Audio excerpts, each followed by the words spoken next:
Bueno, como les decía, este es el curso de bases de datos no relacionales, en su edición 2022. Y bueno, la intención de esta primer mitad del encuentro de hoy es contarles un poco de qué va el curso, pero sobre todo cuál es la motivación atrás de este curso. Van a encontrar en el EVA, y esto ya se los comento, van a encontrar en el EVA que lo reestructuré bastante y ahora está organizado por temas, ¿sí? Y van a encontrar que en el tema de introducción y aspectos más generales, hay un pequeño cuestionario. Es un cuestionario que me gustaría que lo completen. Es un cuestionario que me ayuda un poquito a ver cuál es cuáles son los a priori que traen al curso, las expectativas.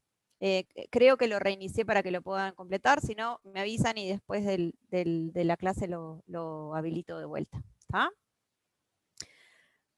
Así que vamos a comenzar con un poquito de historia. Voy a tratar como de seguir un poco la historia y la forma en que está armado el relato de ese que yo denomino que es el libro del texto base del curso, ¿sí? Que está en el programa, que está disponible en Timbo para que ustedes lo lean, ¿tá?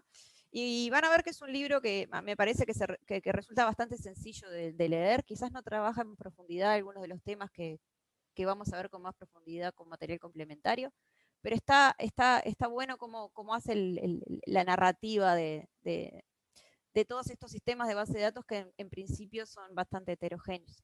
Y el libro también arranca con un poco de historia. Y que es necesaria para poder entender por qué llegamos a este lugar donde estamos ahora, ¿sí? Cuando los comienzos de la informática no había programas de software específicos para la gestión de datos, ¿sí? Al comienzo esos datos se almacenaban en archivos y cada uno de los programas que alguien tenía que desarrollar tenía que resolver toda la gestión de datos, ¿sí? Los distintos aspectos de concurrencia y consistencia, había que programarlos cada vez, distintos aspectos de optimización, o bueno, la obtención de los datos previos a las consultas, o sea, esos conceptos de cacheo y de prefetching, todo eso era ad hoc.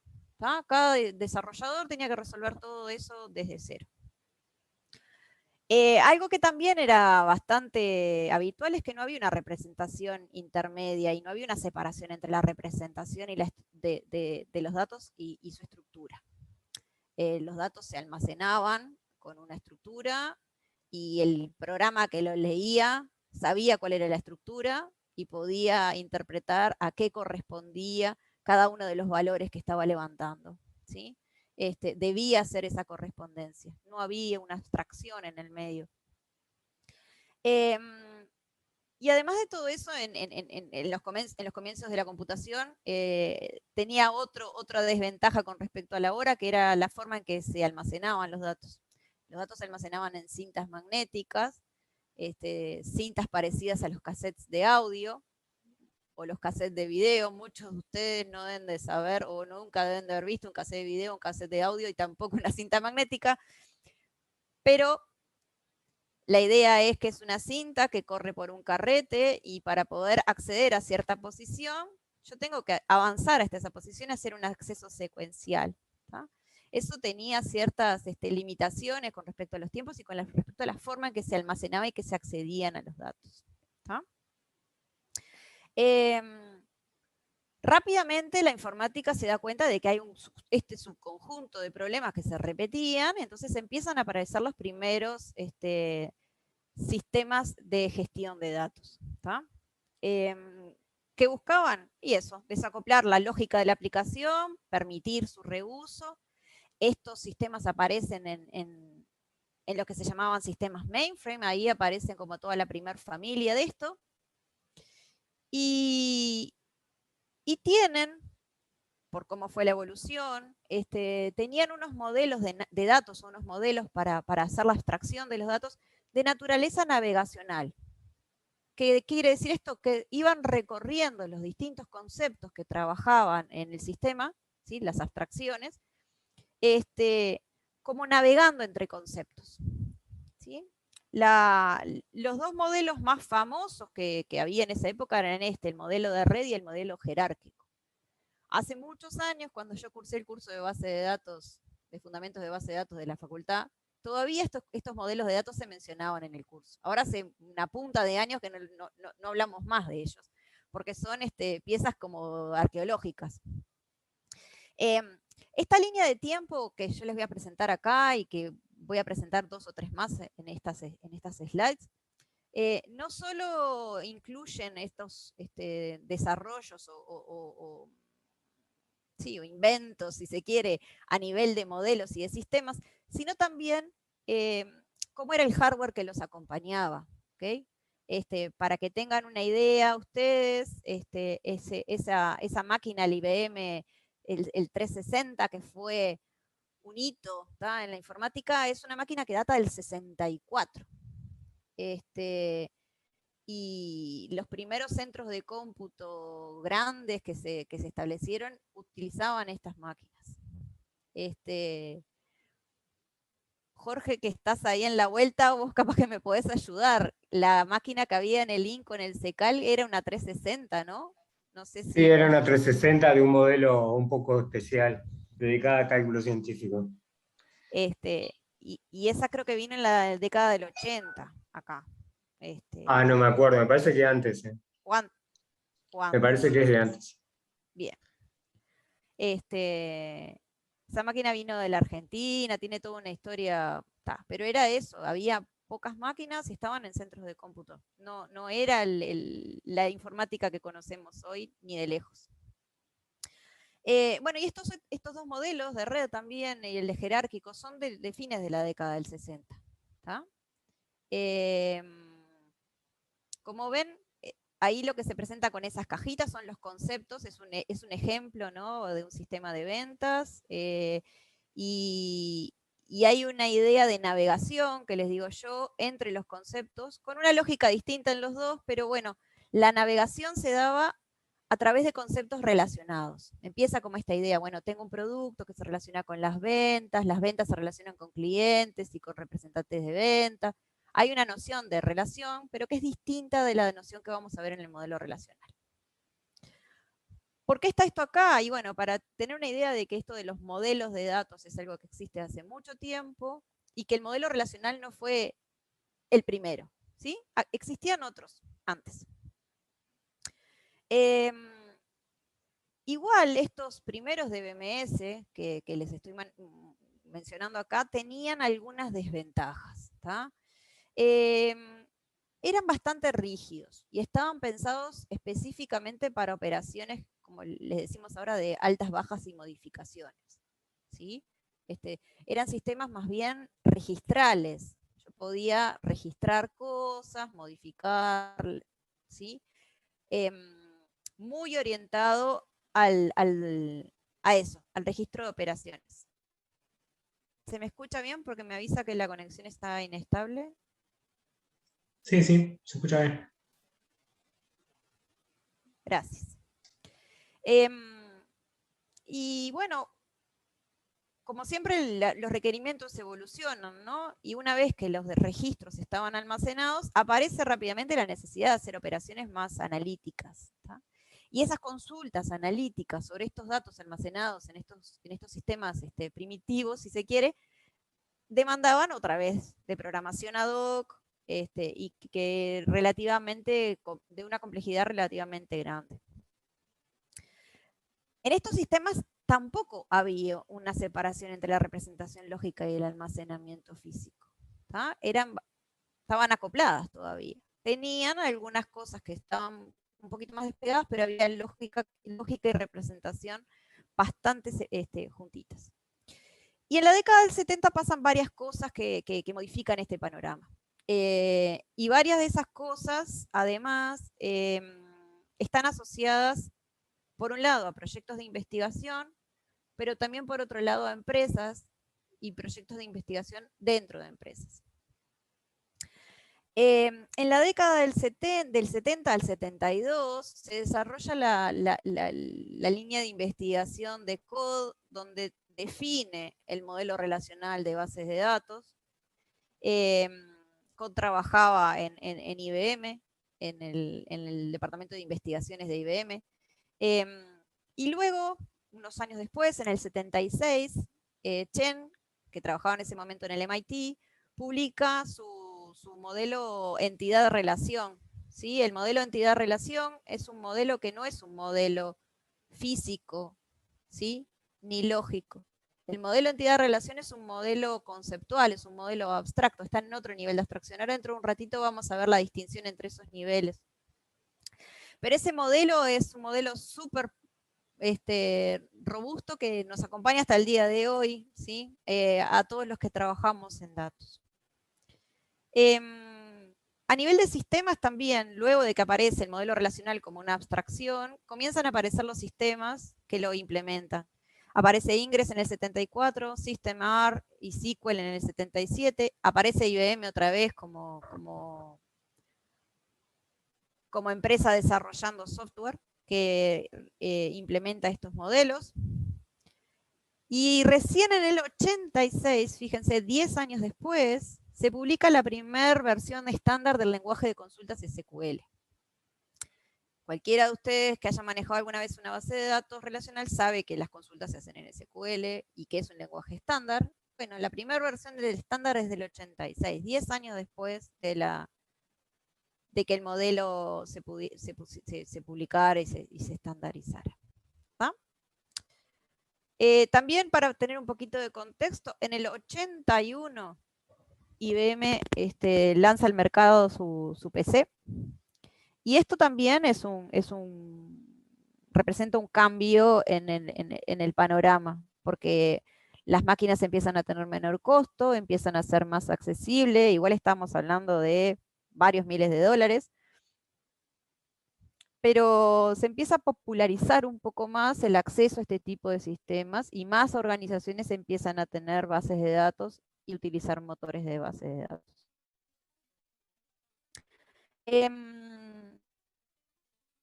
Pasan algunas otras cosas más en la década de los 90 que merecen mención en este contexto.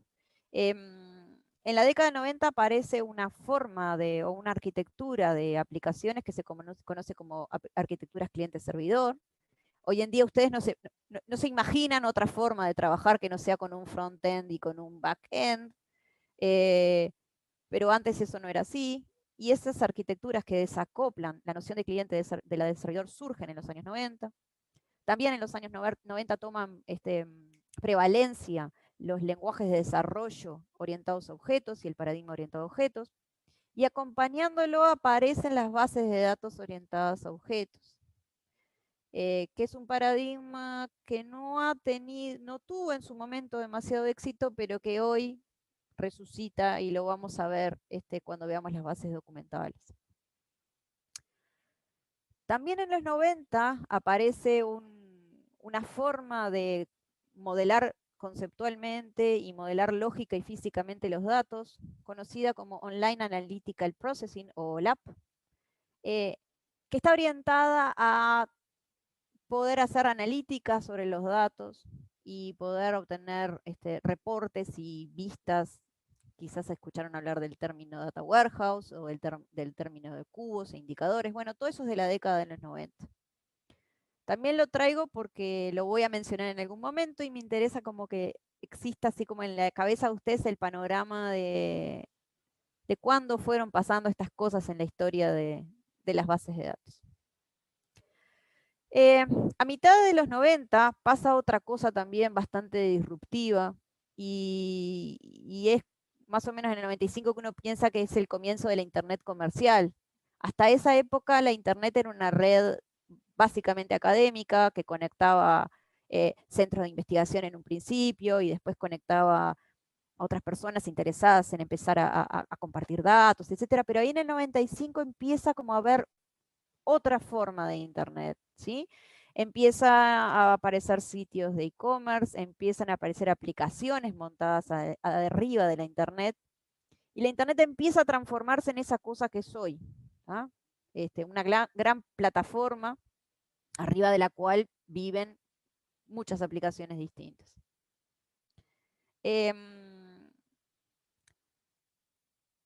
Durante, sí, yo diría que hasta casi 30 años, ¿no? Desde los 70s hasta el 2005 más o menos, las bases de datos relacionales fueron el paradigma de facto para cualquier desarrollo, les diría. Y hay algunas razones por las cuales ese paradigma era un paradigma tan robusto. Una de las razones para mí más importante es que este paradigma está basado en un modelo formal, ¿tá? El modelo relacional, que define conceptos muy claros como son las tuplas, las relaciones, las restricciones, que define un álgebra de operaciones, que define una forma de computar y de comportarse y de operar con ese modelo, ¿tá? El otro gran acierto de los motores relacionales es la idea de transacción y el soporte para transacciones, ¿tá? Aquellos que no vengan de computación quizás no sepan muy bien de lo que estoy hablando, ¿sí?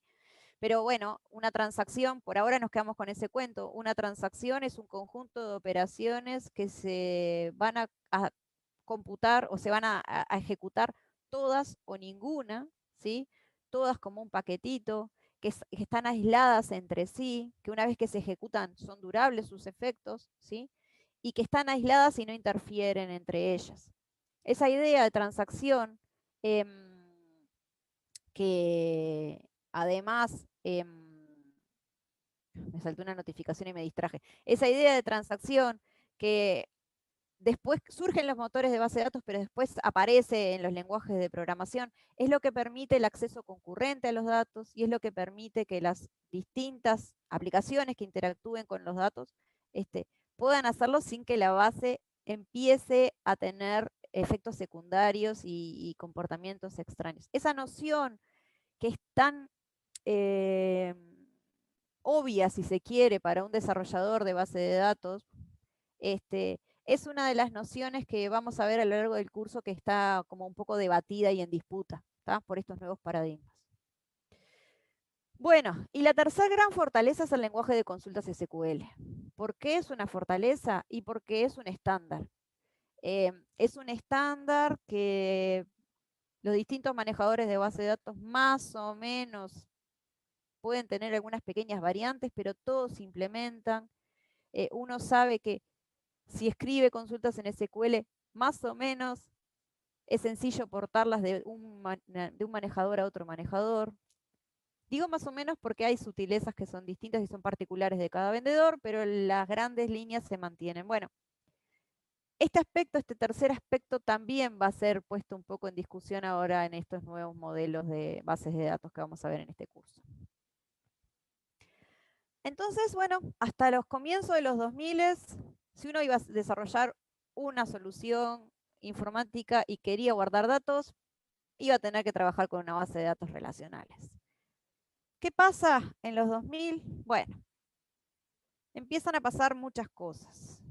Eso me quedó mal, esa animación, porque eso debería aparecer después, pero no le demos bola.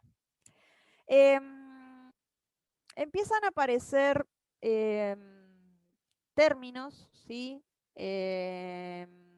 Y movimientos atrás de un gran movimiento que se le llamó por la mitad de los 2000 la era del Big Data, ¿sí? Mucha gente todavía sigue hablando de Big Data, aunque es un término que ha caído como un poco en desuso. Ahora hablamos de ciencia de datos en lugar de hablar de Big Data, pero básicamente comienza a haber un montón de datos generados por distintas aplicaciones, por distintas soluciones fuertemente relacionadas con la Internet. Y ese volumen de datos y variedad de datos y velocidad de creación de datos empieza a generar demanda de soluciones distintas a las que teníamos. Uno de los grandes jugadores en toda esta revolución es la empresa Google. Así como IBM en los 70 marcaba punta y tendencia, bueno, Google y Facebook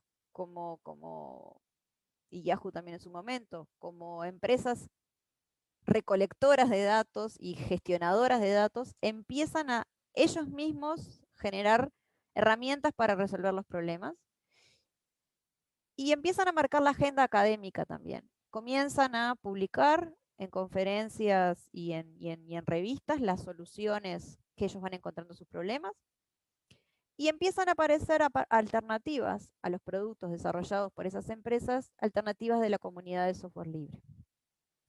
El ecosistema Hadoop, durante mucho tiempo, cuando alguien hablaba de Big Data, enseguida se asociaba en cuanto a herramientas con el ecosistema Hadoop. Es un ecosistema de un montón de productos que están desarrollados por la Apache Foundation, ¿sí?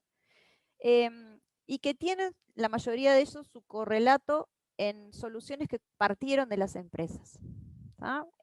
Por ejemplo, el cuadro que está ahí arriba, ¿no? Aparece en el 2004, Google publica su idea del paradigma MapReduce, y en el 2005 Apache arranca con el proyecto Hadoop que toma ideas de ahí.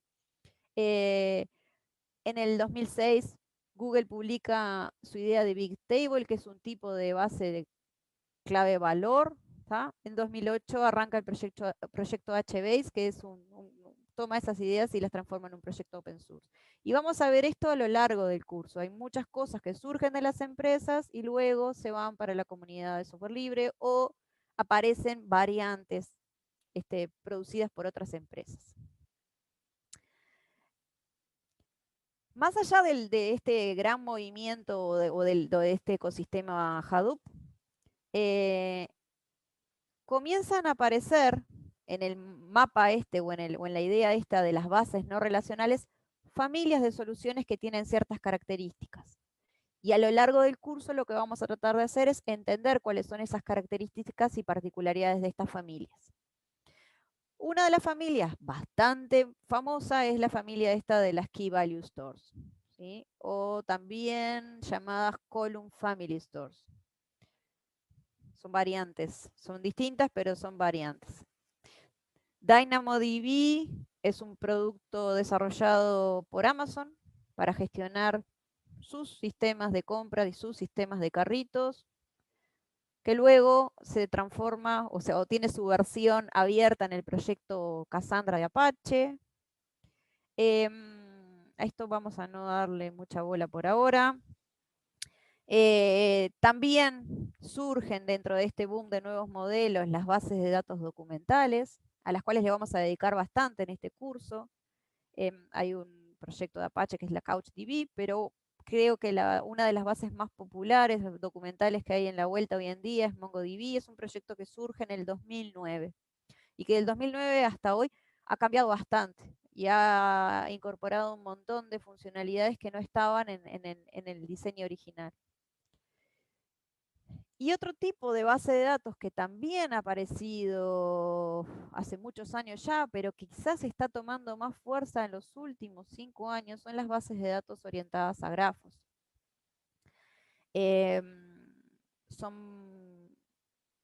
Trato de ponerlas todas ahí abajo, las columnares, las de documentos, las de grafos y las key values, porque tienen un modelo de datos. Cada una de esas familias tiene un modelo de datos y un comportamiento que las hace distintas y que les permite como pensar como una familia.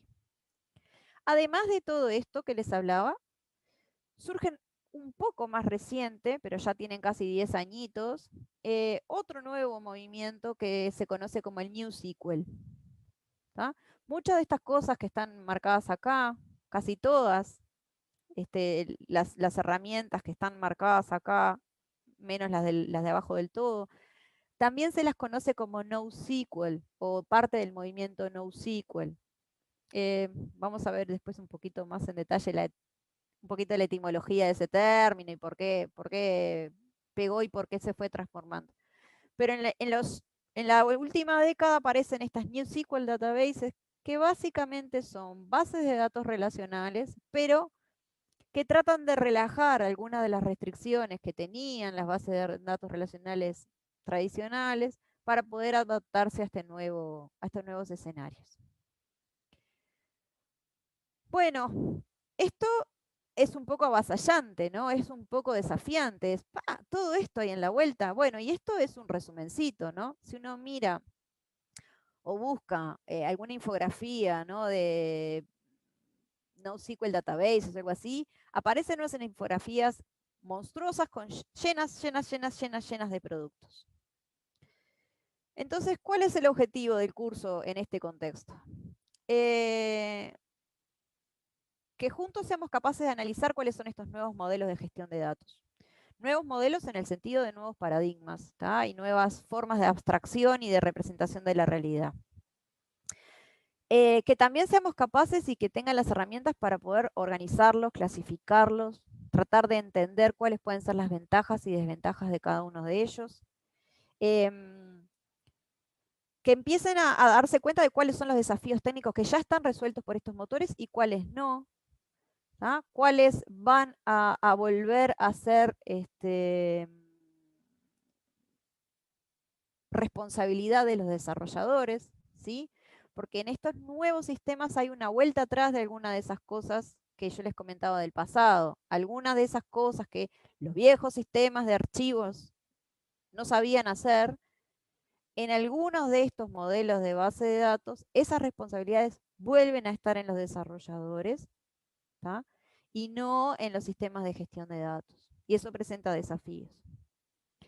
Y también es un objetivo del curso que ustedes experimenten con el uso de estas herramientas. ¿Cuánto? Bueno, va a estar graduado un poco por cuánto le dediquen y por las tareas que hagamos y por los proyectos. Y ahora a continuación, justamente les voy a hablar de eso, de la forma de evaluación del curso. Las actividades de evaluación del curso básicamente son 2 tareas y un proyecto final. Todas esas actividades las van a realizar en equipo de 2 personas. Las 2 tareas que vamos a tener, ahora después les voy a mostrar el cronograma. Una va a estar orientada, bueno, o enfocada en bases de datos documentales, la otra en bases de datos de grafos. Y luego van a desarrollar un proyecto que todavía estamos definiendo bien cuáles van a ser los temas. En ediciones anteriores del curso había mucha apertura con respecto a los tipos de proyecto. Eso complica bastante la gestión, hace que sea demasiado heterogéneo y es bastante difícil de manejar. Así que vamos a tratar de acotar un poquito qué tipos de proyecto van a tener. Y bueno, van a tener aproximadamente 7 semanas para trabajar en los proyectos y durante ese tiempo no va a haber clases, ¿tá? O sea, vamos a tener clases concentradas en la primera mitad del curso y en la segunda mitad del curso van a trabajar en los proyectos y van a tener clases de consulta para poder ir haciendo el seguimiento y planteando dudas. Ese proyecto, el producto o los productos de ese proyecto va a ser un informe final escrito, una memoria de proyecto que debe estar autocontenida, que debe contar todo lo necesario para poder evaluarlo. Y además van a tener que hacer una defensa. Puse virtual ahí, pero eso me quedó el año pasado. La defensa en principio va a ser presencial, van a hacer una instancia presencial acá en la facultad. Y bueno, es una defensa no muy larga, pero es una defensa oral donde ustedes van a presentar el trabajo y recibirán preguntas y deberán contestarlas. Un poquito más fino sobre el cronograma, eso, clases hasta mitad del semestre, aproximadamente el 11 de mayo, porque tenemos unos cuantos feriados en estos lunes que nos tocan. A lo largo del curso pueden aparecer actividades del tipo cuestionarios o presentación de artículos o discusión. Vamos a ir pautando material a leer o a ver, porque algunos son videos. Y ese material va a estar indicado en el EVA. Y van a tener material además para autoestudio y complementario. Dentro de los estudiantes de posgrado hay gente que viene de distintas orientaciones y probablemente precisen complementar alguna cosa. También siéntanse libres de acercarse y de consultar al respecto. El cronograma del curso sería este que les presento acá. Hoy es lunes 14. estamos haciendo algo de aspectos generales y repaso relacional, que es lo que viene a continuación. Y ya el miércoles vamos a arrancar con el modelo documental. Voy a comenzar por presentarles el modelo, porque ustedes entiendan cuál es el modelo, y vamos a empezar a trabajar en las técnicas de modelado. ¿Tá? El lunes siguiente vamos a tener clase también sobre modelo documental, pero sobre el lenguaje de consultas y sobre las operaciones y, bueno, ejemplos y cosas de esas. Y ese mismo lunes pensamos publicarles la letra de la tarea 1, que va a consistir en una tarea de modelado y de consulta sobre una base documental. ¿Tá? Con una realidad, van a tener que modelar, aplicar lo que vieron y material complementario para poder llevar adelante ese modelo y hacer algunas consultas. Y el miércoles entonces lo que vamos a hacer es algún ejercicio más de consultas y atender dudas, ejercicio de consultas o ejercicio de modelado, alguno de los dos, y atender dudas sobre la tarea para poder llegar en tiempo y forma a la entrega. Después nos vamos a pasar a los modelos de grafos. Vamos a ver 2 modelos de grafos, uno que se llama Property Graph y otro que son los modelos de grafos de la web semántica. Vamos a ver sobre todo los temas de modelado y representación, ¿tá? Cuáles son las ideas atrás de representar datos como un grafo. Después vamos a ver lenguajes de consulta sobre estos modelos y vamos a tener una tarea similar a la tarea 1, pero sobre grafos. ¿Okay? Después se nos pegan turismo con el feriado del 19 de abril, que se mueve para el 18, ¿sí? Y hasta ahí llegó la planificación de las clases. Las clases después de turismo todavía no está planificado exactamente el contenido de cada una, pero vamos a ver bases de datos de tipo clave-valor. Vamos a ver algo más sobre el diseño sobre aspectos arquitectónicos de esas bases de datos que me parece que son relevantes. Quizás algo sobre bases de datos de column families. Y algo sobre el ecosistema Hadoop, tampoco a definir cuánto y en qué medida. Quizás también tengamos alguna clase sobre Apache Spark, que es parte del proyecto Hadoop también. Y sobre el 9 de mayo, ¿sí? Vamos a tener una instancia donde ustedes entreguen un bosquejito de lo que va a consistir el proyecto final. ¿Tá? Van a tener más pistas acerca de los proyectos un poco más adelante, pero la idea es que a medida que va avanzando el curso y a medida que ustedes van metiéndose en los temas del curso, ya vayan pensando un poco para dónde les gustaría hacer énfasis en los proyectos.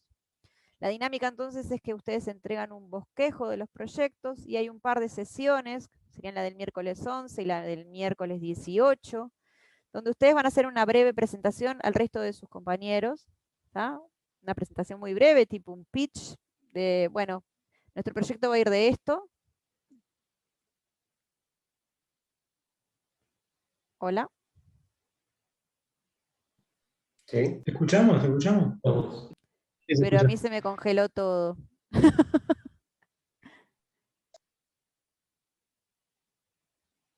¿Siguen oyendo? Sí, sí, te Sí, escuchamos sí. bien. Sí. Bueno, Sí. mi máquina se congeló, así que no tengo ni idea de lo que pasa del otro lado. Va a haber una instancia entonces donde ustedes van a hacer una breve presentación del equipo de proyecto y de lo que piensan hacer, y ya cuando lleguen ahí van a tener que definir un plancito de trabajo, ¿tá? Porque la idea es que cuando se metan a trabajar en el proyecto ya tengan una planificación de cómo piensan en enfrentar las distintas etapas, tiempo que le piensan dedicar, recursos de hardware si precisan, si los tienen, si no, datos, etcétera, etcétera. ¿Tá? Y bueno, las entregas de los proyectos serían a principios de julio. Y luego el semestre termina el 11 del 7, en realidad ya comienza el periodo de exámenes. Y bueno, vamos a tener las defensas del curso durante el periodo de examen, para poder terminar y fallar y completar todo antes de que comience el segundo semestre. Así que esa sería la planificación.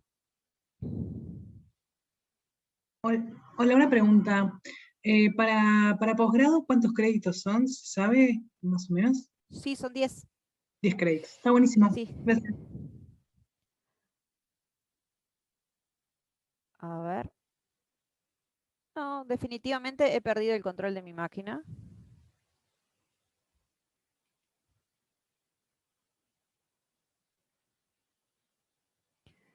Bueno, ¿qué se hace en estas ocasiones? Además del ridículo. Se desenchufa. Apagar y volver a prender.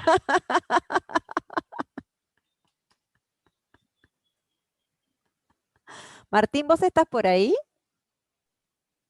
Sí, escuchándote perfectamente. Bueno, vos deberías poder hacer claim del host y Dame un segundo. sacarme de acá. Reiniciado Ya o si esperamos. Déjame Sí, ver. pero no quisiera que se Sí. pierda, la grabación. algo, sí. Bien, voy a hacer algo entonces. Para. A ver si podés. Porque yo había entrado con mi cuenta no Fing, entonces voy a entrar ahora con mi cuenta de Fing. Bien, no se preocupen que yo después corto toda esta parte del video. Porque tampoco es para bochorno, sí, primera clase. Qué bueno, cosa que pasa. Lorena, ¿cuándo estarían las fechas ¿cómo es? De los cupos de los estudiantes de posgrado? Y ya digo, hoy o mañana. Bárbaro, Eh, muchas gracias. tengo que terminar de hacer eso. Ya la Bedelía me pasó la lista y no hay ninguna sorpresa. Tenía miedo de que ahora Bedelía me pasara la lista y hubiera, no sé, 30 personas más que nos hubieran contactado, pero no, por suerte no. Así que tengo la lista definitiva. Son más o menos 30 ustedes. Y bueno, tenemos que ajustar con Martín cuántos podemos aceptar de los 30 para que no se nos vaya de alcance la cosa. Vamos a hacer todo lo posible por tomar los más que podamos, pero... Y bueno, y ahí para el criterio de selección, bueno, ahí son distintas cosas. Algunos puede ser por avance en las carreras o por antigüedad, que eso sea un poco más, tengo más claro en el caso de la maestría de ciencia de datos y en los otros menos, pero bueno, vamos a tratar de ser lo Bien. más justos posible. Lorena, ya que estamos parados, yo Sí. te escribí el mismo viernes y no me llegaste a responder. No sé si estoy en esa lista, Yo soy... digamos, Andonia Lorellos. A ver, bueno, no puedo ver la lista tampoco ahora. Creo que sí, que estás. Está, claro. Lorena, Sí. disculpa. Nosotros somos Vale y yo que somos del interior, tenemos un Sí, problema que todavía no estamos en Bedelías, no sé cómo, sí, no o importa, sea, en ese... no se preocupen, yo ya a ustedes las tengo anotadas acá también. Ah, está perfecto, Eh, porque todavía no Todos los que son, tenemos... sí, todos los que son estudiantes de posgrado que todavía no se pudieron anotar por Bedelía, no se pudieron anotar porque no terminó el proceso de inscripción formal ante Bedelía de la maestría de ciencia de datos. Y eso también lo estamos gestionando nosotros. A mí me dijo Bedelía que nos íbamos a poder anotar después del 17 porque era cuando iban a sesionar. Entonces, que en realidad después del 17 recién podríamos anotarnos. Sí, O sea, después eso del no me dijeron 17 a mí. bastante avanzado. O sea, el proceso es así. Yo tengo varios sombreros en esta historia y también estoy en la subcomisión académica de la maestría de ciencia de datos. ¿Tá? Lo que falta hacer es que para varios de ustedes falta entregar el plan de trabajo con el DA. ¿Tá? Entonces, una vez que se envíen los planes de trabajo con el DA, la escapa lo aprueba y eso pasa a la comisión de posgrado de la facultad, que lo revisa y después se lo pasa a Bedelía. Perfecto. Pero, o sea, en este momento no es ningún impedimento, como quien dice. No, pero no es impedimento alguno. No se preocupen por eso porque no, Y no hay pasa cupos nada. también perdón, hay cupos también en el caso de posgrado. ¿Sí? Sí, claro. Ahí va, perfecto. Porque el cupo es un tema de recursos humanos que tenemos disponibles para atenderlos a todos. Entonces, eso es lo que estamos tratando de ver si podemos agregar alguno más. Originalmente eran 10 si yo estaba sola, pero como ahora está Martín, vamos a agrandar un poquito el cupo de posgrado. ¿Okay? Perfecto. Gracias. A ver si yo puedo entrar por acá. ¿Pudiste, Chino? Sí, estoy con mi usuario, ahora sí, de Fing, ¿Sí? soy co-host. ¿Sos co-host? Sí. Bueno, entonces reseteo. Vamos.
Bueno, ahora esperamos a Lorena. Bueno, yo es la primera vez que voy a estar en el curso y a varios conozco, a algunos cuantos porque estuvieron en redes el año pasado, semestre pasado. Alguno dio el examen, me parece, ahora en febrero. Y bueno, así que voy a estar principalmente colaborando con Lorena para una tarea con un objetivo muy noble de Lorena, que es tratar de aceptar la mayor cantidad de estudiantes. Eso está bueno. Así que bueno, voy a estar principalmente colaborando con ella. Ella va a ser la que lleva la voz cantante, ¿no? Y bueno, creo que está entrando en este momento de nuevo. Yo estoy con la compu y con el celu, por eso miro para un lado y He vuelto. mi voz sale por el otro. No, le estaba contando, Lorena, de que en realidad yo voy a estar colaborando un poco contigo, porque, bueno, vos tenías el noble objetivo de lograr incluir a la mayor cantidad de estudiantes que se pudiera, porque evidentemente fue un boom, fue un éxito rotundo este curso, ha sido, porque es la primera vez que se da, y bueno, Lorena me invitó y bueno, te voy a sacar provecho, yo también, del curso. Bueno, volví. Ahora los veo a todos muy bien. No sé, mi máquina se pone tonta a veces.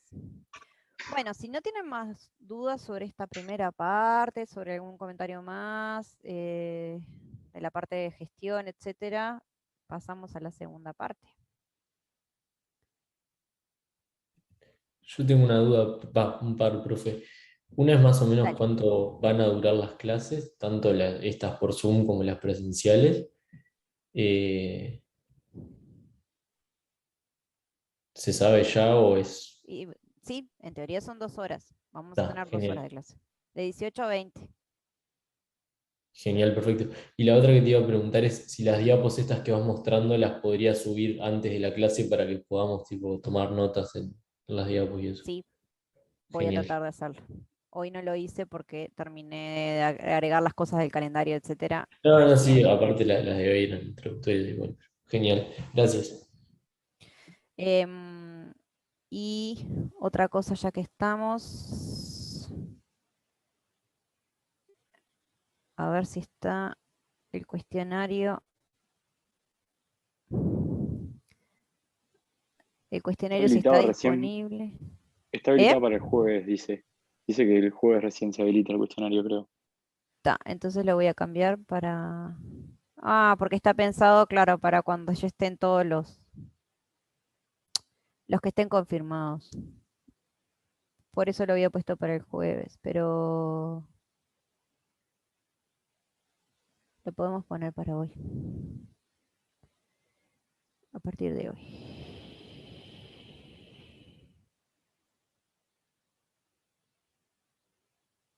Listo.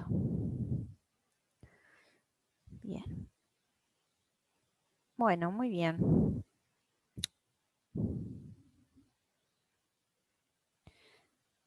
Seguimos entonces.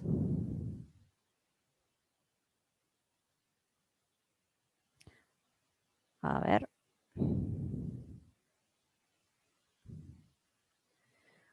Chin, chin, chin.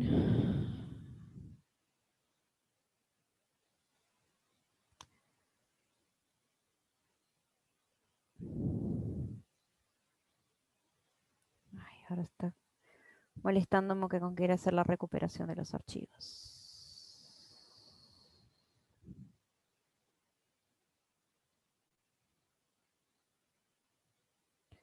Cierro esto. Lorena, tengo una consulta. Dale. Sobre el libro que mencionaste del curso, ¿es alguna Sí. edición en particular o cualquiera sirve? El Next Generation Databases, no Sí. sé si hay más de una edición del libro ese. ¿Vos Ah, ok. encontraron más de una? No, yo no busqué todavía, pero por las dos. Eh, En Timbo te baja directamente uno. O sea, yo lo bajé y como el que está. sí, yo hoy estuve toqueteando el EVA y eso creo que al final lo saqué. Está en el programa de la asignatura está el libro y está el link al Timbo. Y después cuando esté cada uno de los capítulos está publicado el link al capítulo específicamente. El libro se llama Next Generation Databases. Yo creo que la única edición es la del 2015. Les copio acá en el chat el nombre del libro por si lo quieren buscar. Había otro libro, Gracias. creo, ¿no? Sí, hay otro que se llama NoSQL Distilled, pero lo saqué. Hay muchos libros en la vuelta sobre estos temas, ¿tá? Y todos tienen un enfoque parecido, pero a veces uno se empieza a armar relajo porque uno le dice a una cosa de una manera y las clasificaciones a veces no son acordadas entre todos. Entonces, este libro me parece que está bueno como referencia, ¿tá? Y como introducción. Se lee fácil, es un libro bastante amable de leer.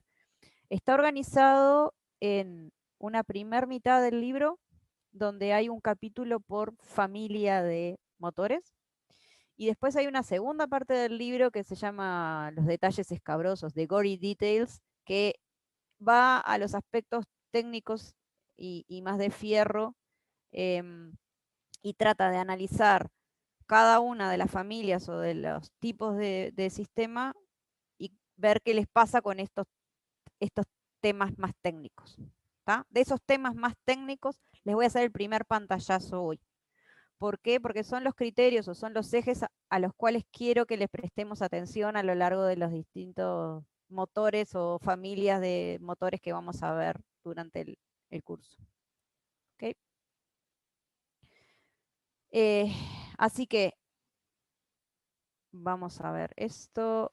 Acá, play, coso. Zoom, share screen, el desktop 2. Muy bien.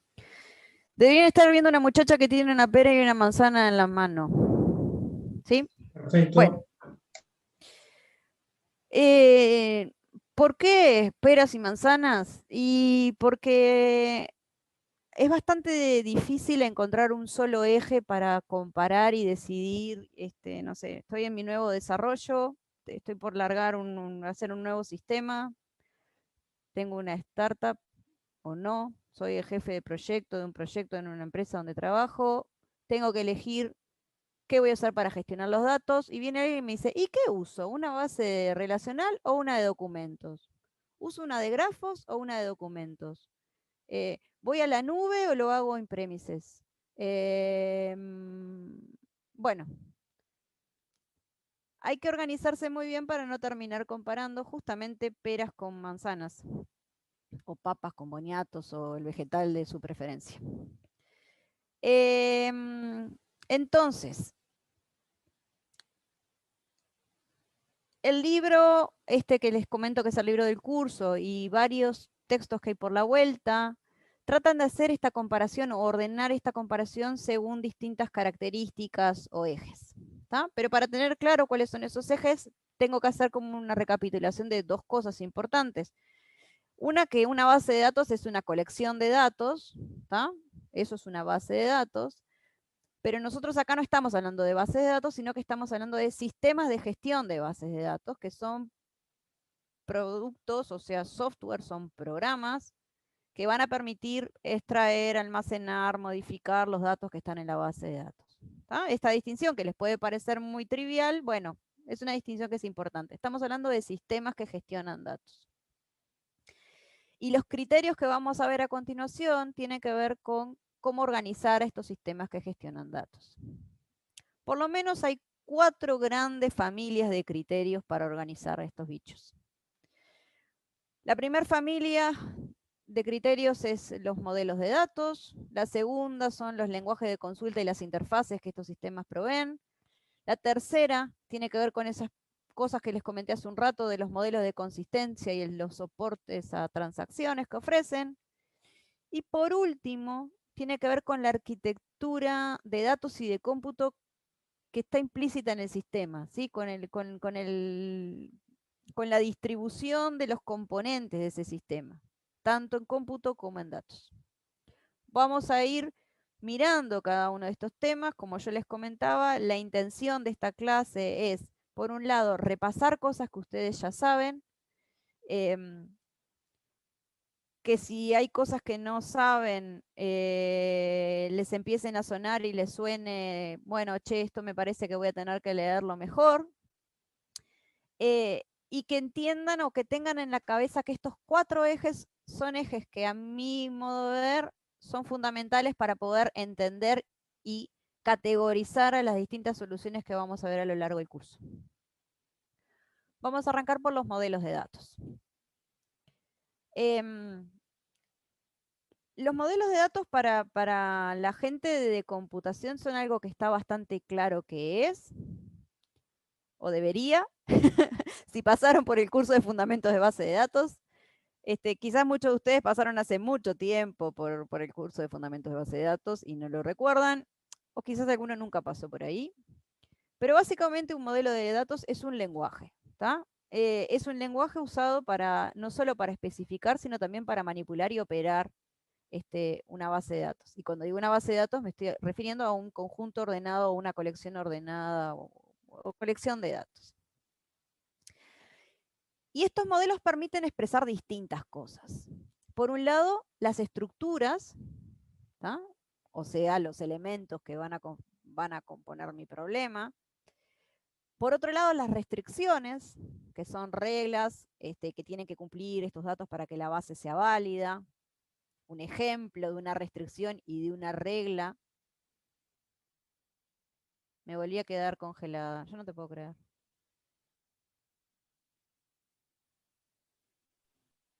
Igual te estamos escuchando. Ah, hizo una pesadilla esta máquina. Claro, pero no puedo avanzar. No tengo nada abierto, solo esto.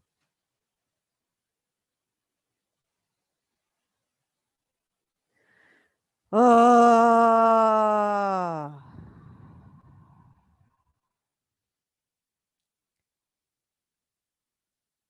¡Qué porquería!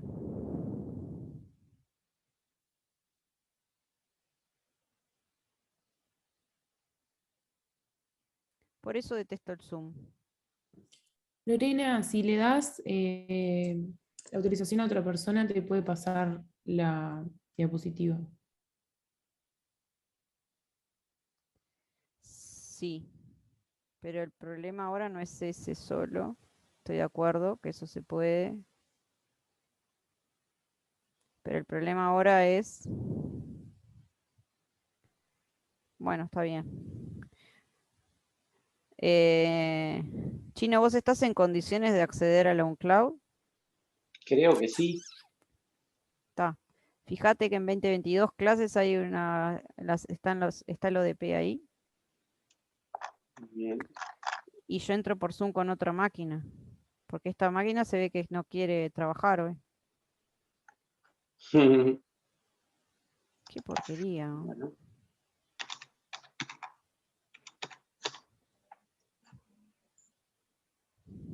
Bien.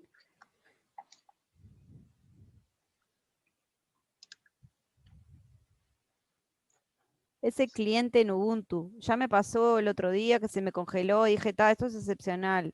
Me volvió a pasar ahora. Bien. La número 2, ¿verdad? Sí. A ver si podés.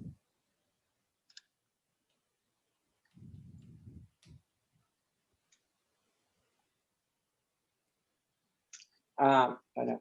Pues tengo que... Está. Déjame ver. Ya abro. Y...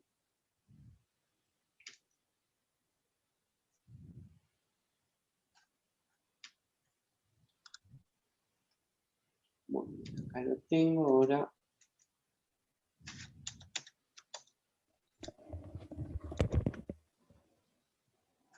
Vamos al Zoom.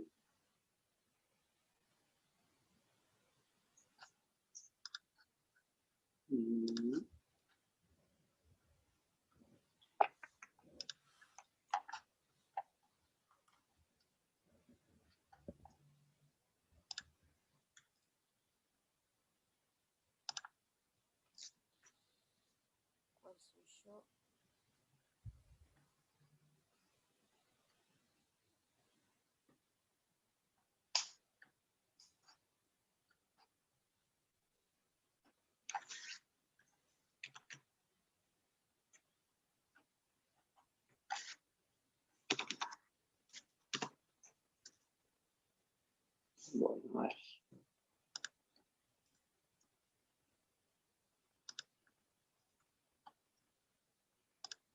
Bien, a ver. Voy a ver si puedo compartir yo mi pantalla. Share screen. Bien, esto va a detener el de Lorena, sí.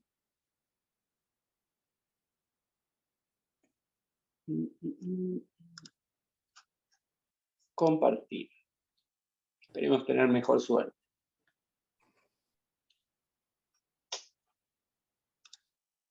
Y ahí Lorena venía por acá.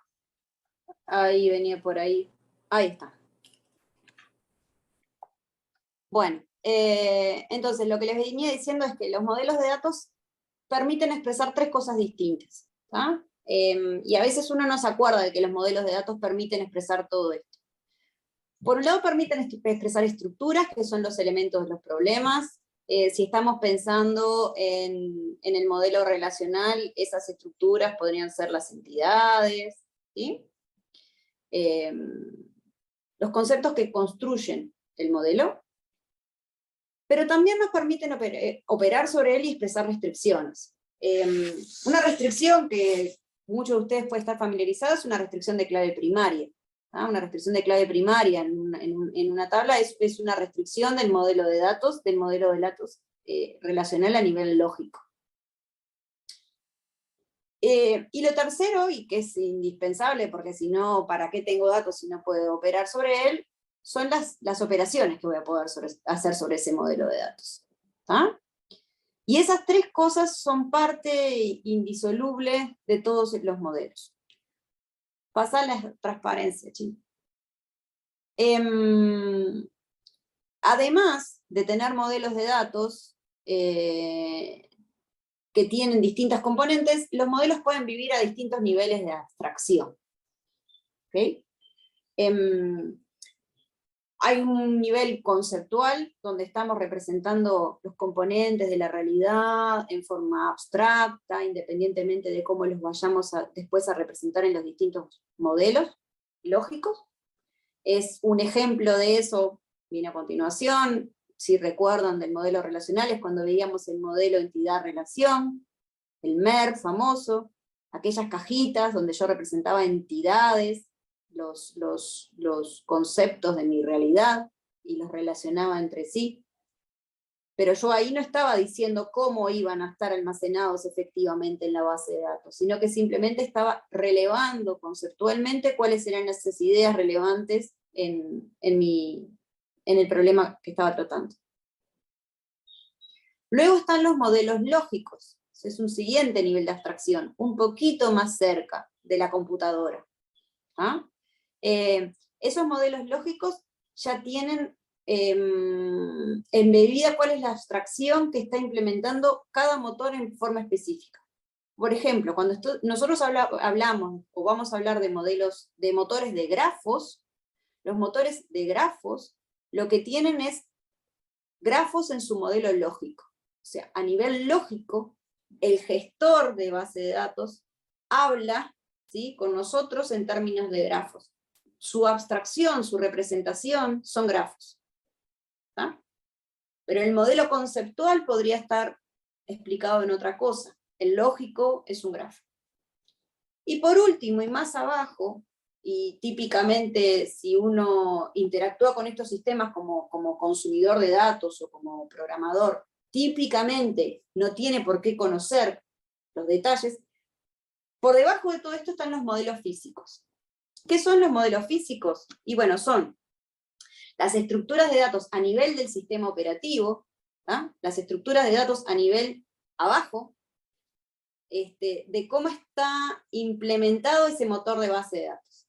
Siguiendo con la analogía de los grafos, yo puedo tener un conceptual que sean cajitas y relaciones, puede ser un modelo entidad-relación, un MER para mi grafo. Eso lo puedo representar en una base de grafos, abstrayendo y haciendo transformaciones y llevándolo a un grafo. Y después, el motor de grafos, abajo, en la computadora, puede estar implementado de distintas maneras. Por ejemplo, puede estar representando el grafo como una matriz de adyacencia. Quizás alguno de ustedes sabe de lo que estoy hablando, ¿sí? Quizás algunos no. Podría tener una gran matriz donde estoy representando los nodos, y si hay aristas entre ellos, y esa matriz de adyacencia representada abajo en el motor. Algunos motores pueden tener representaciones, por ejemplo, con listas doblemente enlazadas y multiestructuras bastante complicadas. Ahí de lo que estoy hablando es de la representación física, es de cómo está programado el modelo de base de datos. ¿Ah? A lo largo del curso nosotros vamos a ir, ahí vienen los ejemplos, pero a lo largo del curso vamos a estar hablando muchas veces de estos tres niveles, ¿tá? Del conceptual, del lógico, del físico. Del físico muchas veces no vamos a hacer demasiado énfasis porque depende justamente del producto y depende del fabricante, del motor de base de datos, cuál es la implementación que esté usando, pero del lógico sí seguro vamos a hablar mucho, y también del conceptual. ¿Tá? Para complicar más las cosas, estos modelos suelen tener una representación gráfica asociada. ¿Tá? A nosotros los informáticos nos gusta hacer dibujitos, cajitas que tienen un significado y que tienen una semántica y una sintaxis clara. ¿Tá? Ese dibujito que ven ahí es un ejemplo de modelo conceptual, modelo entidad-relación. Ese ejemplo estoy casi segura que lo saqué del libro del curso de Fundamentos de Base de Datos, de Smarri y Navate. Y en ese libro se usa una notación específica para estas ideas del modelo conceptual llamado modelo entidad-relación. Las cajitas con fondo gris son entidades, ahí hay una entidad empleado, por ejemplo, hay otra entidad departamento, una entidad proyecto. Después, los atributos que tienen las entidades en esta notación se representan con esas bolitas, ¿sí? La bolita con su rayado es un atributo determinante. Eso quiere decir que, por ejemplo, que no puede haber 2 empleados con número de seguro social idéntico.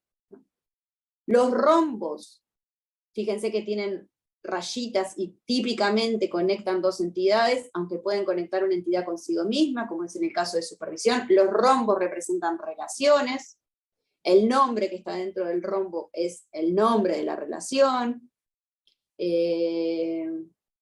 No sé, por ejemplo, fíjense en esa que dice trabaja para, works for, ¿no? Un empleado trabaja para un departamento. Esa es la relación que representa que cada empleado trabaja en departamentos, y fíjense que arriba hay unos numeritos, una N y un 1, esas son restricciones de cardinalidad.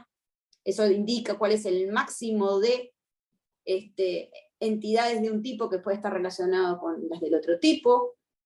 En fin, estos son lo que les estoy diciendo súper rápido, ¿tá? Repasando un tipo de modelo conceptual, que es el modelo entidad-relación, que es un tipo muy utilizado en las bases de datos relacionales, y que dependiendo un poco del libro de texto que uno agarre, va a encontrar distintas notaciones para este mismo modelo. ¿Okay? Durante el curso, yo no voy a trabajar mucho con modelos conceptuales tipo entidad-relación, quizás tengan que enfrentarse a alguno y entenderlo para poder hacer la traducción a alguno de los otros modelos del curso. Y en principio, si pasa eso, les voy a decir cuál es la notación que vamos a usar. Esta notación a mí me resulta un poco verbosa, además, tiene demasiadas rayas. Tratamos de usar la notación clásica del curso de base de datos, ¿tá? Pero bueno, esto lo traje a modo de ejemplo, ¿sí? Luego pasamos a la siguiente, Chino. Ese modelo conceptual que estaba ahí, luego va a tener un correlato o una representación dentro del modelo lógico. El modelo lógico, cuando estamos hablando de las bases relacionales, son las tablas y las restricciones. ¿Ah? Este esquema que está acá es un esquema de base de datos que se puede decir que implementa el modelo conceptual que estaba antes. ¿Tá? Para las bases de datos relacionales hay unas recetas bastante claras y bastante buenas, ¿sí? Para hacer esa traducción desde el conceptual al lógico. Para la mayoría de los modelos que vamos a ver en este curso, no hay una receta única para hacer esa traducción. ¿Tá? Entonces, hay un proceso importante de decisión y de toma de decisiones por parte de los desarrolladores y los diseñadores de los motores, para, a partir de una realidad, de un relevamiento de la realidad, llegar a un modelo de base de datos lógico, ¿tá? Que represente esa realidad. Y esa es una diferencia importante con respecto al mundo relacional. Siguiente capa, más abajo en el nivel de abstracción, está ejemplos de cómo se representan estas cosas abajo, contra el sistema operativo, en los lenguajes que las máquinas entienden. ¿Tá? Y ahí vemos ejemplos, ¿no? de cómo se representa un registro de la tabla, ¿tá? De esas tablas que veíamos en la slide anterior, que se usan caracteres para separar los distintos campos, o se usan campos de largo fijo, ¿tá? Esos son los ejemplos que aparecen en la izquierda. Y a la derecha lo que aparece es un ejemplo de una estructura tipo índice. ¿Tá? Cuando nosotros montamos índices o declaramos índices sobre nuestras tablas, eso implica la creación de estructuras de datos a nivel físico, ¿tá? De punteros y de registros que le permiten al motor de base de datos acceder a esos datos en forma más eficiente. ¿Tá? Todo esto que les estoy contando vive en el nivel físico. ¿Tá? Muy bien. ¿Qué pasa entonces en el caso no relacional? Porque en el caso relacional esto está bastante pautado y está bastante claro y estudiado. Bueno, en general yo les diría que hay bastante poco foco en el modelado conceptual. ¿Ok? Cuando uno agarra publicaciones, agarra libros, etc., muchas veces los autores dan por descontada esta etapa del modelado conceptual y ya van derecho a diseñar la base de datos. Yo creo que eso en muchos casos es un error, ¿tá? Porque el modelado conceptual es una etapa en el proceso de entender la realidad que es importantísima. ¿Tá? Acompañado con que hay poco foco en el modelado conceptual, también hay poco foco en modelos específicos para este tipo distinto de base de datos o que no sean el modelo entidad-relación. ¿Tá? Entonces van a ver que nosotros durante el curso vamos a volver sobre el modelo entidad-relación como artefacto de modelado conceptual. Respecto a los modelos lógicos, el análogo de la tabla del relacional, bueno, van a ver que hay muchos modelos lógicos. Justamente, si estamos en una base de datos documental, hay un modelo lógico. Si estamos en una base de datos de grafos con property graph, es otro modelo lógico. Si estamos en una base de datos de tipo key-value store, es otro modelo lógico. Y cada uno de esos modelos lógicos tienen sus, comillas, recetas para hacer la traducción de la realidad a ese modelo lógico. Y esas recetas no son recetas que estén cerraditas, ¿tá? Sino que son recetas que van evolucionando y son más bien recomendaciones. Esos modelos lógicos, además, en muchos casos no están bien especificados, no están formalizados, ¿tá? Claramente, como está el modelo relacional. Entonces, eso también dificulta la generación de teoría arriba de esto, de cosas similares a las formas normales del modelo relacional. ¿Sí? Las formas, para los que no son de computación, y para los de computación que están medio olvidados, las formas normales en el modelo relacional representan un conjunto de características, ¿tá? Que tiene un modelo relacional, que aseguran ciertas propiedades sobre el modelo, propiedades que después van a hacer que la base de datos tenga mejor calidad. Bueno, ese tipo de construcciones, en muchos de estos modelos nuevos, no existen. Y por último, a nivel físico es donde hay más diversidad, ¿tá? En cuanto a las implementaciones. Ya sé que les dije que en este curso no vamos a entrar mucho en cómo están implementadas físicamente las cosas. Pero es importante saber esto porque cuando uno después empieza a comparar soluciones, puede encontrar diferencias notorias en cuanto a los resultados y a la performance de la solución, dependiendo del fabricante y dependiendo de la implementación física del motor que está usando. O sea que en general lo que hay es mucha heterogeneidad por acá, y poco nivel de estandarización. ¿Sí? No más chin.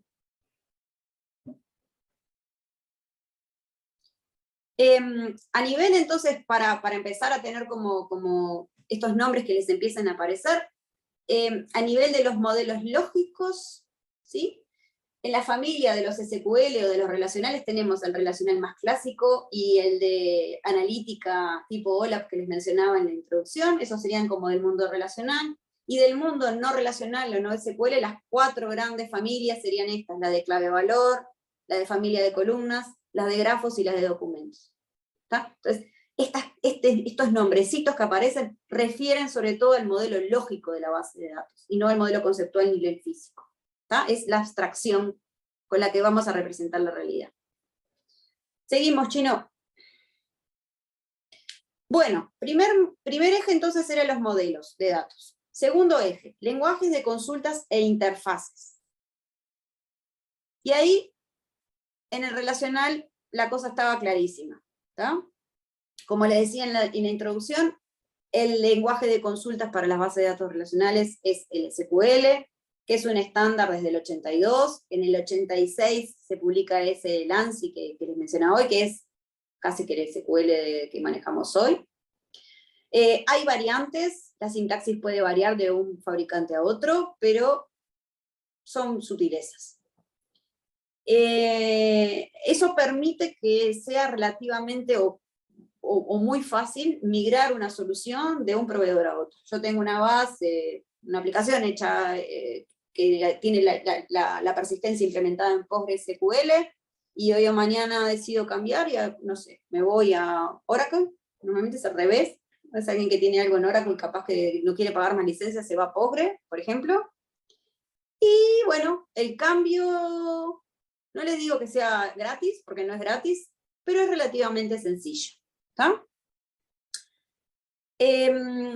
Casi todos los lenguajes, además, perdón que no terminé, además, casi todos los lenguajes, para atrás, eso, casi todos los lenguajes de programación tienen toneladas, ¿no?, de bibliotecas y abstracciones que nos permiten interactuar con distintos motores de base de datos de nuestro código. Un ejemplo canónico es JDBC en Java, ¿no? JDBC permite abstraerse de cuál es el motor de base de datos relacional que tengo atrás, yo me conecto, se hace la traducción y todos contentos. Para quienes nunca vieron una consulta en SQL, ahí hay un ejemplo, asumo que la mayoría debe haber visto alguna vez. SQL tiene otra cosa también, y es que se ha transformado, quizás por el uso y por los años, en una cosa bastante difícil de sustituir. Casi todos los informáticos y todas las informáticas nos sentimos muy cómodos utilizando este lenguaje de consulta. Entonces van a ver que cuando aparecen nuevas formas y nuevos paradigmas, de alguna manera tratan de emularlo y de simularlo. ¿Tá? Eso también es algo que es bastante llamativo. Ahora sí, Chino, pasa. Esto es lo que pasa con los relacionales, pero en los no relacionales, como podrán imaginarse, la cosa es súper diversa. ¿Tá?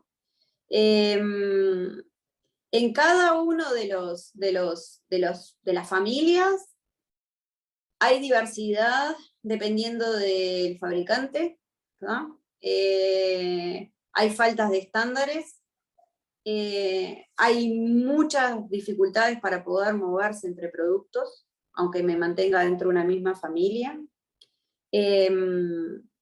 Y muchos de ellos brindan, capaz que al principio no, pero con el paso de los años han ido incorporando lenguajes de un poco más alto nivel al estilo SQL para poder interactuar con ellos. ¿Tá? Algunos de estos sistemas en sus orígenes permitían interacciones muy simples, del tipo get y put, ¿no? Dame y guardá, ¿no? En los key value stores al principio eran así. A lo largo del tiempo han generado lenguajes de más alto nivel, porque, bueno, porque también ha habido una evolución, me parece, tratando de adaptarse a las formas que tienen de trabajar los programadores. ¿No? Y hay mucha cosa muy metida dentro de la forma de trabajar en informática o de las habilidades que se tienen, que hacen difíciles estos movimientos grandes. Eso lo vamos a ver en particular cuando veamos el ecosistema Hadoop, ¿tá? Que proponía un paradigma que parecía que iba a ser muy disruptivo, pero que tuvo que ir adaptándose por un tema también de los recursos humanos disponibles. Pasa a Chino. Bueno, tercer eje, y este sí que es muy importante, consistencia y el soporte de las transacciones. Yo les decía, a ver, pasamos nomás, yo les decía en la intro que bueno, que una de las grandes fortalezas de los sistemas relacionales es esta idea de la consistencia y la noción de transacción, ¿tá? Es un concepto que está como muy metido adentro de cualquier sistema que tenga que gestionar datos. Porque básicamente lo que pasa es que los datos están adentro de la base de datos, y si yo no puedo garantizar que más de una aplicación o más de un cliente a la vez pueda acceder a esos datos, ¿sí? Y pueda operar con los datos. Eso es lo que se conoce como acceso concurrente. Mi aplicación es una porquería, es inutilizable, ¿sí? Porque si cada uno tiene que esperar a que el otro consulte y tenga un acceso exclusivo, eso no funciona, ¿está? Entonces, esta noción que está tan intrínseca dentro de la función o de la operación de una base de datos, es algo que se da en todo, o sea, es inherente a los motores relacionales, y todos los motores relacionales lo soportan. ¿Ok? Hay otra cosa también que es muy importante, y es que el modelo relacional define una noción de consistencia, que se conoce también como consistencia estricta, que es esa idea de que la base de datos en todo momento satisface un montón de restricciones, ¿tá? Un montón de restricciones. Por ejemplo, una restricción de clave primaria. La restricción de clave primaria, si ustedes se acuerdan, lo que implica es que no hay dos registros de esa tabla que tienen el mismo valor para ese atributo o ese conjunto de atributos. ¿Tá? Esa es una restricción que tiene que cumplir la base de datos. Y la tiene que cumplir en todo momento. Si yo inserto datos en mi base de datos, esa restricción se tiene que seguir cumpliendo. Si yo intento insertar datos que no satisfacen con esa restricción, el motor me dice, no se puede. ¿Tá? Esa es la noción de consistencia que hay en una base de datos relacional. Y todas las operaciones que se hagan, como dice ahí, garantizan que yo me muevo de un estado consistente a otro estado consistente. ¿Ok? Pasa, chino. En las bases no relacionales, la historia cambia un cachito.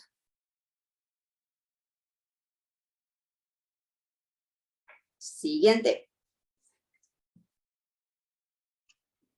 Para que, ahí Ahí me empezó a demorar a mí, esperemos que no, que no se Que me no se corte. te corte a vos.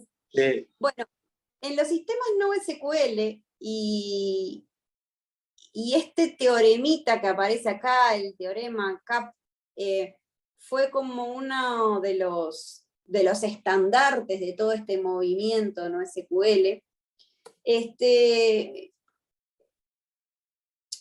Aparece básicamente esa idea de que no pueden coexistir en un sistema distribuido tres nociones, que son la noción de C es de consistencia, A es de availability o disponibilidad, y P de tolerancia a las particiones. ¿Ah? Vamos a ver este teorema un poco más adelante. Ya les dije que lo de la clase de hoy es como un pantallazo de un montón de cosas, pero lo vamos a ver más en detalle más adelante. Este teorema lo que postula es que en un sistema distribuido no se pueden garantizar estas tres propiedades a la vez. ¿Sí? La consistencia, la disponibilidad y la tolerancia a las particiones de la red, ¿tá? De la tolerancia a las particiones en la comunicación. Parados arriba de este teorema, ¿sí? Muchos diseñadores de estos nuevos motores de base de datos dijeron, bueno, las particiones en la red se van a dar, naturalmente, porque en la red hay problemas de comunicación. ¿Tá? La disponibilidad de mi sistema yo no la quiero sacrificar, porque si yo sacrifico la disponibilidad de mi sistema, eventualmente estoy perdiendo plata, estoy perdiendo clientes, estoy perdiendo cosas. Así que, ¿qué es lo que puedo tratar de relajar? Y bueno, lo que puedo tratar de relajar es la consistencia. Entonces, esta noción de consistencia que estaba muy clara en el modelo relacional, en estos nuevos motores de base de datos empieza a aparecer un poco más relajada. ¿Ah? A la consistencia clásica, entre comillas, se le empieza a decir consistencia estricta, y empiezan a aparecer conceptos como el de la consistencia eventual. Les dejo ahí abajo la referencia a un paper que está bueno, porque es un paper tipo de difusión que está bueno para leer. O sistemas que inclusive tienen niveles de consistencia ajustable. Ajustable en el sentido de que uno puede parametrizar el sistema para decidir un poquito cuál va a ser su comportamiento, y moverlo desde la consistencia bien estricta a una consistencia más livianita. ¿Tá? En esos modelos más livianos, donde básicamente lo que estoy priorizando muchas veces es el tiempo de respuesta del sistema. Entonces, son sistemas que tienen varias réplicas de mis datos, pero yo devuelvo el control de la operación, por ejemplo, con que haya una réplica, yo logro escribir en una réplica, ya devuelvo el control, ¿sí? Entonces, eventualmente puedo tener más de una copia en el sistema de ese dato que tenga distinto valor, porque no se hace la actualización efectivamente. Entonces, en esos casos, pueden aparecer la necesidad de que tenga mecanismos de resolución de conflictos, ¿tá? O sea, que mi base de datos, mirada como un todo, como un sistema, tenga información inconsistente, ¿tá? Entonces, esto es parte de una característica que tienen estos nuevos motores, ¿tá? Tienen que lidiar con esto de, bueno, yo quiero priorizar una cosa, entonces tengo que relajar otra. Si bien esto tiene pila de fuerza, y van a ver que lo van a encontrar escrito en un montón de lugares, y etcétera, también hay algunos teóricos que discuten un poco esta idea, y dicen, bueno, el teorema en realidad estaba medio flojo, y algunas cosas están medio mal definidas, y esto no es tan así, ¿ah? Cuando lleguemos a eso vamos a ver un poco esa discusión, que me parece que también está buena e interesante. Siguiente, por favor, el último punto ya viene, creo. Bueno, el último punto, sí. El cuarto componente para organizar este mundo, la arquitectura de datos y de cómputo. Antes de pensar en eso y de hablar un poco de eso, necesito repasar un poquito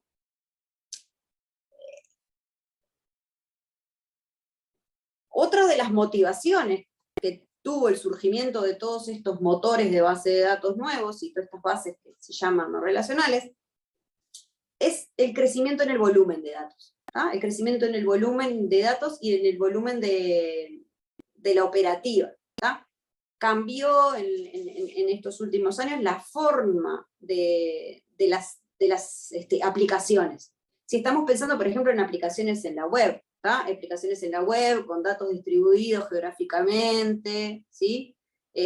Cambia la arquitectura. Entonces, para poder acompasarse con eso, uno puede tener distintas estrategias para lo que se conoce como escalar, ¿tá? Escalar mi solución. Hay una forma de escalar mi solución, que es, bueno, es esa que está arriba, como el scale up, y otro que es el scale out.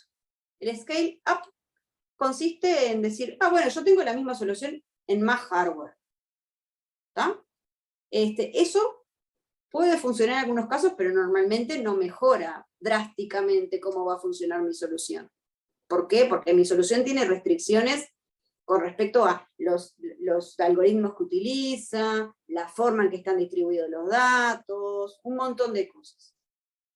Entonces, podemos pensar en soluciones del tipo scale out, donde en vez de tener una máquina más grande, lo que se hace es empezar a distribuir el cómputo y el almacenamiento en distintos nodos, ¿tá? En distintas máquinas. ¿Ok? Y en esa familia de los scale outs también hay distinciones posibles. A ver, Martín, si pasás. Cuando pensamos en un scale out utilizando motores relacionales, quizás a más de uno de ustedes le ha pasado, yo puedo arrancar con mi solución donde tengo, el celestito es la lógica, ¿no? El celestito vendría a ser la lógica de negocio o el backend, olvidémonos del cliente, no me interesa. El backend de mi solución y el tachito es el motor de base de datos. Bueno, puedo arrancar con, tengo una máquina cliente, tengo una máquina servidor y tengo el servidor de base de datos. Y ahí estoy en una arquitectura Share Everything. Esa es como la más básica. Puedo empezar a tener necesidad de tener mucho volumen de datos, ¿tá? Y necesidad de tener más de un disco, ¿sí? Más de un... ¿Está bien lo que estoy diciendo? Sí. Entonces ahí aparecen soluciones como la de Oracle RAC, ¿tá? Donde yo tengo el motor de base de datos, ven que están arriba esos noditos azules, tiene cierta comunicación entre sí, son hermanos, son instancias que comparten, y los datos están distribuidos en distintos discos, ¿tá? y el motor sabe cómo hacer para interactuar con esos pedazos de datos que están en distintos discos. Pero también puedo tener una arquitectura conocida como el Shared Nothing, ¿tá? Que esa es una arquitectura que tuvo bastante boom también en la época, en el 2000, cuando estaba el tipo de desarrollo de aplicaciones web, era el LAMP, ¿sí? Aplicaciones con Apache, con MySQL, escritas sobre todo en PHP, ¿tá?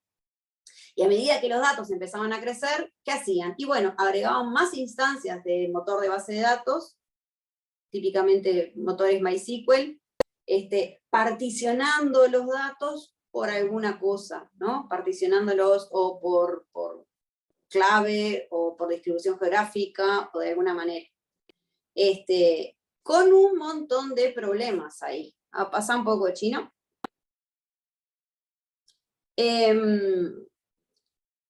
En el Shared Disk, que fue ese que les mostraba, que tenían varios discos compartidos, ahí tenemos un montón de problemas de gestión de los cachés de cada nodo, ¿ah? Pero me interesa más entrar en el otro, en el Shared Nothing, ¿no? En esas granjas de servidores de base de datos relacionales, que cada uno maneja un cacho de los datos, ¿sí? Y que es una solución que parece que funciona, pero en realidad tiene varios problemas. Uno de los problemas difíciles de resolver es qué pasa cuando yo tengo en mi programa que gestionar una transacción que toca varios de esos nodos, ¿tá? Yo me paro más arriba de todo eso, porque cada nodo es un motor de base de datos en sí mismo. Cada nodo puede tener transacciones sobre los datos que conoce, pero no puede tener esa noción de transacción de datos de un servidor y de otro servidor. Segundo gran problema que tiene eso. Tengo que hacer el balance de carga de datos y de cómputo en forma manual, a pedal, desde afuera. ¿Tá? ¿Por qué? Porque el sistema no está pensado para eso, lo tengo que implementar por fuera. Y después el tercer problema que surge con esa solución es que si cae alguno de esos nodos, salvo que yo ya tenga redundancia, además, implica que estoy perdiendo datos. Hay un pedazo de la realidad que no está más en línea. ¿Tá? Así que esos problemas que no son sencillos de gestionar, son problemas que motivan muchas veces, ¿tá? Las decisiones de diseño que estos sistemas de base de datos no relacionales que vamos a ver a lo largo del curso, tratan de solucionar. ¿Tá? Entonces van a ser sistemas, por ejemplo, creo que en la slide siguiente están algunos ejemplos de eso.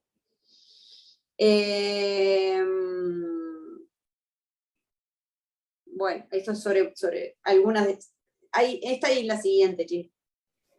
Es un problema muy parecido, a veces pasa con la arquitectura de microservicios, ¿no? Que tenés varios microservicios distintos, que cada uno tiene su base de datos, y vas a hacer una transacción, toca 3, y cómo resuelves eso si falla. Exacto. Es el mismo problema. Sí. Acá además, atándolo con lo anterior, bueno, lo que les decía, esa tensión entre disponibilidad y consistencia, ¿tá? Va a estar presente en la mayoría de las soluciones que vamos a ver. Otra cosa importante que vamos a ver, ese Oracle Rack que yo les decía, es un producto que implica tener cierto hardware en particular, ¿tá? Acá no estamos hablando de ese tipo, vamos a ver que la mayoría de las cosas, los productos que vamos a ver, están pensados para trabajar sobre commodity hardware, ¿tá? Que típicamente soportan, o muchos de ellos soportan, instalaciones que implican decenas de miles de nodos adentro de un clúster. Muchas pueden ser mucho más chicas, ¿no? Pero están pensadas eventualmente para eso. Y que tienen una necesidad de que el sistema sea resiliente por diseño, ¿tá? Porque los nodos pueden fallar y el sistema debe recuperarse. Entonces son sistemas de cómputo y almacenamiento distribuido, ya desde su diseño, ¿tá? Y que tienen un montón de estas propiedades que resultan interesantes, embuidas justamente adentro de los propios productos. ¿Pasa una más, Chino? Y muchas de ellas justamente ya traen por defecto, o bueno, construido, estrategias para el particionamiento de los datos, ¿sí?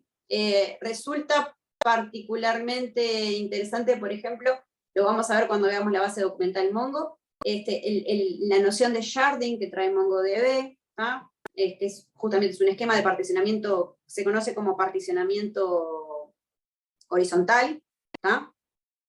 Hay dos tipos de particionamiento: vertical, que es que si yo pienso en el esquema de la tabla, vamos a abstraernos a una tabla, en el esquema de la tabla, algunos campos los tiro para un lado y otros campos los tiro para otro. Pero después tengo la noción de particionamiento vertical, que es, yo tengo la gran tabla y algunos registros van para un disco o para un nodo, y otros registros van para otro nodo. La noción de sharding por clave, o sharding por hash, que tiene MongoDB, trata de resolver esto, particionamiento vertical, ya metido dentro del motor. Después hay otras estrategias, como la que vamos a ver en la familia de productos de Hadoop, que es más pensada en nodos maestros, y otros nodos con menos responsabilidad, y es el nodo maestro el que de alguna manera decide dónde ubicar los datos más cerca de los lugares donde se está efectuando el cómputo. Y también hay otros mecanismos de distribución de los datos, como son los de Amazon Dynamo, que buscan también con ciertas funciones de hash un balance de carga dentro de los nodos que son parte del motor de base de datos.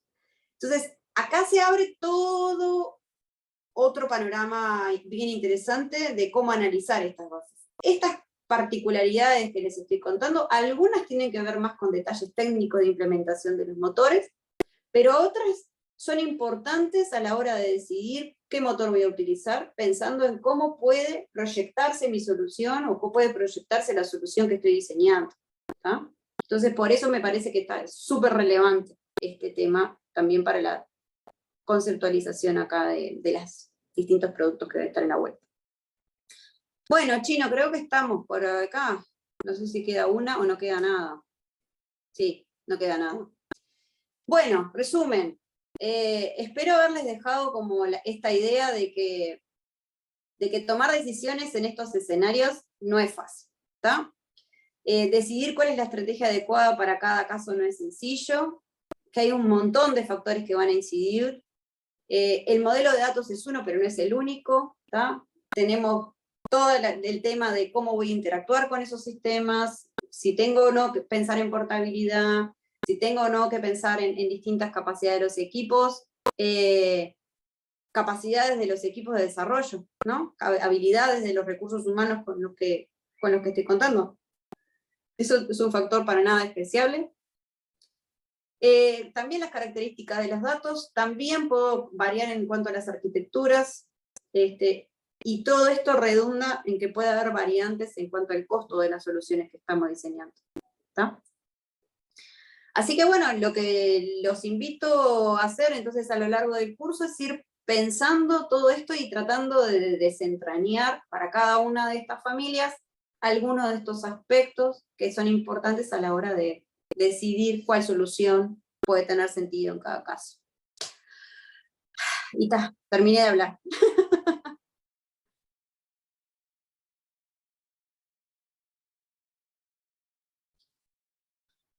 Muchas gracias. Y no sé si queda alguien. Ah, quedan un montón, pero qué bien, qué suerte. Bueno, y bueno, no sé si alguien quiere comentar algo, compartir algo.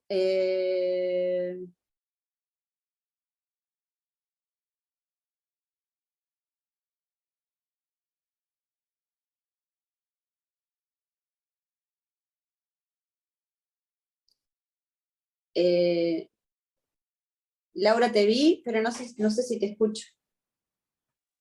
Que escuché un muchas gracias, capaz que era tuyo.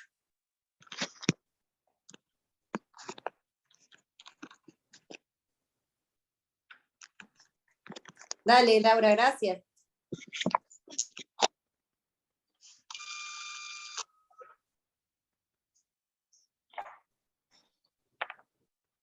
Voy a detener la grabación, a ver si puedo yo. Stop.